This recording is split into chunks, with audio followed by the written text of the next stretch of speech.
President Biden announcing several executive orders today aimed at preventing gun violence after a string of mass shootings from Georgia to Colorado to California, as we started with the newscast, possibly in Texas right now, and even one in the Carolinas I'll tell you about in a bit. But first, will these executive orders from the president actually prevent the next mass shooting from happening? And is this just the start of more restrictions coming from Washington? Our Joe St. George working to get you answers to all these questions. After recent mass shootings in Atlanta, Boulder, Colorado, and California, President Biden issuing 6 executive orders on gun control. Most significantly, he's requiring the Justice Department to issue new guidance within the next few weeks on ghost guns, stabilizing braces that are used on guns, and red flag laws.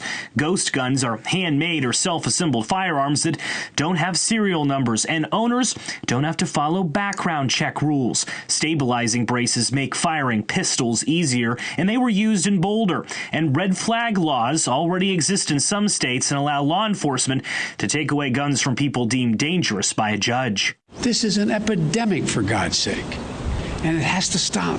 Senior White House officials briefing reporters that the president's actions are merely a first step. And while gun control advocates are grateful something is being done, the news is being met by some as a bit underwhelming. After all, President Biden is not banning the importation of assault rifles, nor is he addressing federal background check reform issues promised during the campaign. So why isn't the president doing more? Well, legal scholars say it's because he doesn't want his policies, his actions, to be struck down in court. My sense is that the Biden administration is very aware of the potential legal challenges. Paul Schiff-Berman is a law professor at George Washington University and says the president is clearly crafting his orders so they can withstand legal challenges. The current Supreme Court is more inclined to rule in favor of gun rights than any Supreme Court we have had in decades. As for whether more is on the way, the White House appears to have more flexibility than Congress,